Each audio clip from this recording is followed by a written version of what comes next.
Greetings everyone. Hope all of you are having an absolutely fantastic day. We're back again with more Pathfinder Wrath of the Righteous. You all know the drill. We're going through the ending slides. This time it will be for Legend.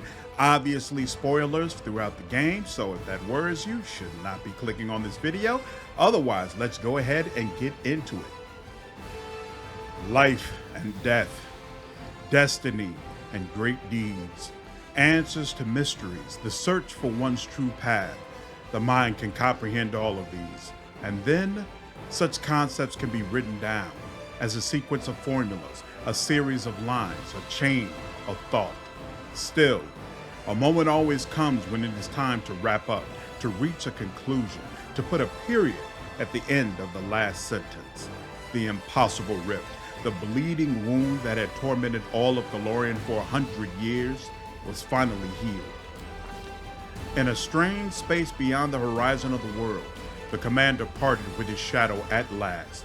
Who else would have so rashly renounced his power for the sake of the faint idea of being himself? But the commander made his choice and stuck to this path with a doggedness even I cannot help but respect, no matter how much grief and anger that decision brought me. The Fifth Crusade may not have lasted long, but in that short time, Drezen became the commander's city, his bulwark, his citadel. Unsurprisingly, he remained the ruler of the city and the surrounding lands after the spectacular victory at Threshold. Although the commander became the symbol of the Fifth Crusade, there were still those among the Crusaders who were dissatisfied with his decisions. Years later, their words served as the basis for many alternate versions of the history of the struggle against the Worldwound. With the war concluded, most of its defenders hastily left Drezen. The memory of the terrible sacrifices made in the battle for the city was too hard to bear. Within a century, Drezen had become a dilapidated, insignificant backwater. Queen Galfrey returned to Nurah with the intent to rule Mendev as before, but as it turned out, Mendevian society was hungry for change. The war-ravaged nation desired new leadership, but the queen would not countenance yielding her authority to anyone else. She believed her duty to her homeland had not yet been fulfilled. The chain of Wardstones stood at the border of the former Worldwound as before. The angels inside them slowly drifted off into slumber, to wake again should evil ever again rear its head in those lands. The Lady in Shadow found a way to benefit from the situation by magnanimously accepting the warriors from the destroyed armies of Baphomet and Deskari. She significantly bolstered the might of the Midnight Isles. The commander celebrated his victory over Areshkagal. Little did he know that some demon lords go as far as forfeiting their own life to achieve their ends. The mask of the inscrutable Areshkagal remained in the possession of the commander of the Fifth Crusade until the very end.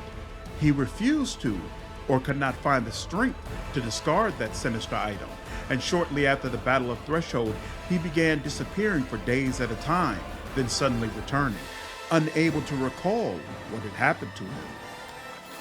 The Demon Lord Baphomet suffered a defeat. The Worldwound was closed, and the convenient passage to Golarion was sealed along with it. Baphomet shifted his attention to the realms of the other Demon Lords. A cell of the Templars of the Ivory Labyrinth was soon discovered in Areshkagal. The Demon Lord Deskari suffered a defeat. He bided his time, continued to plot his invasion of Golarion, and after that, of heaven itself. The cultists that remained on Golarion went mad one after another, tortured by the nightmarish dreams their lord sent to them. The Tirabades were adamant about retiring from military service, leaving it all behind and escaping together, but urgent Eagle Watch's business forced them to stay for a week, then for a month, then for many years. Even as Anivia cursed their lot, however, her eyes would shine with pride, for she was always the first to admit that Erebeth was not the kind of person who could just up and retire. For a time, the whereabouts of Nurah were completely unknown, but then the River Kingdom saw the publication of her shocking book, To the Abyss and Back, The Crusade Through the Eyes of a Former Cultist. The book was banned in several countries, and a bounty was placed on Nurah's head, but the elusive writer always escaped the clutches of the Inquisitors. The Storyteller, as old as the tales he collected, continued his travels across Golarion and occasionally beyond. He knew that out there somewhere, there was one story he would never find, his own. Seelah departed Mendev with a heavy heart. All the things she had gone through had left her more confused and saddened than inspired. The paladin went out to seek her path and to find a way towards inner peace. Once the war had ended, Camellia grew bored and irritable. Shortly afterward, on a moonless night, she vanished. The event was preceded by a futile attempt to drive a dagger to the former commander's heart. About a month later, an assassin by the name of Nurah arrived at Areelu. She had few things in common with the missing woman, apart from a fondness for cutting the hearts out of her victims. After the war, the huntress left the commander's service and, having cobbled together a band of ruthless mercenaries out of veteran crusaders, went to the river kingdoms to conquer one of them for herself. For a handful of years, she ruled over a dozen villages until the local lords joined forces to put an end to her reign. The Fifth Crusade ended, but not the personal crusade of the mad young creature. Without saying goodbye to anyone, she left to continue her endless wayfaring along the roads of Golarion, helping the distressed and preaching love and kindness to villains. Soon after the war, the tireless researcher of all things researchable embarked on a new journey. She had a sudden urge to know how much time it would take to visit every nation on Golarion. She returned after a year and a half with a pile of notes, which she promptly handed over to her assistant. After all, someone had to help her compile the entries for the first volume of the Encyclopedia Golarianica. It only made sense for her assistant to help, given that one of the entries was dedicated to him, the commander of the Fifth Crusade, who had made Golarion history.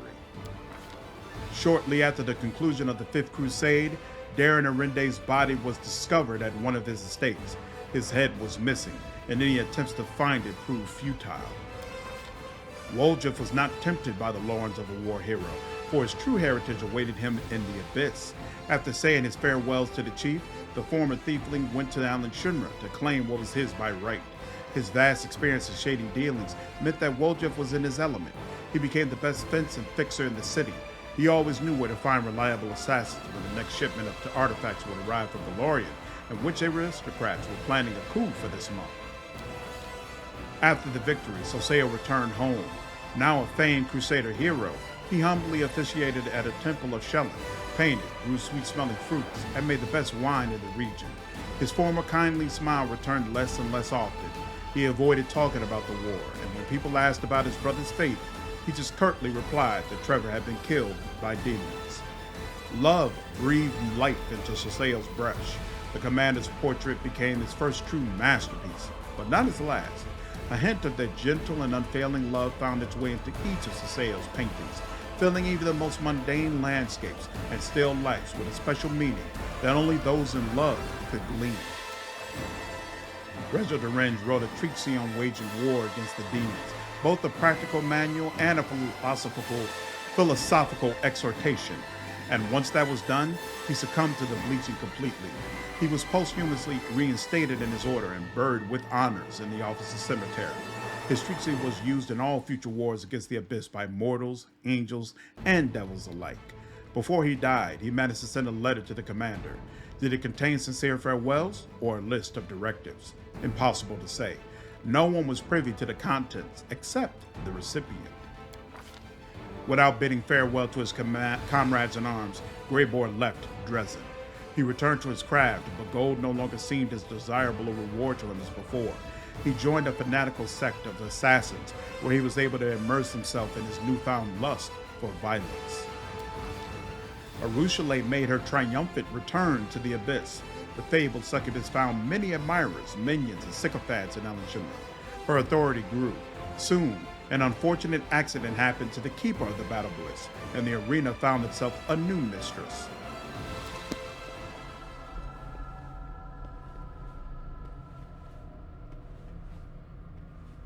And what of me, the writer of these words? The half-demon witch known as the architect of the Worldwound. I was defeated. The victor spared my life in a gesture that was not quite a boon, not quite charity. I was left without hope, without a chance of finding a purpose again. I lived out my remaining days in an isolated cottage, far from everyone, needed by none, discovered by none. I have recounted the story of my life for you, Pharasma, Lady of Graves.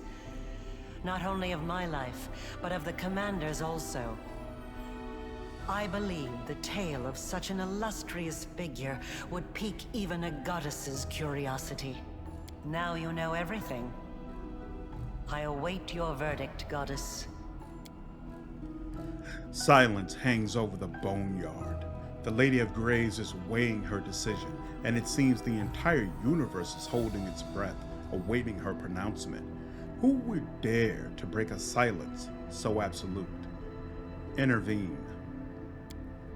Though you are no longer here, your heroic deed entitles you to a say in this trial. Let Pharasma deliver her verdict. You wrought great evil, while it stemmed from the evil that was done to you. Your actions far exceeded it. Your soul is dark, and there is only one place for you in the universe. I shall send you to the abyss, plane of pain and fury, suffering and privation. That which you have done to others will now be done to you. So be it.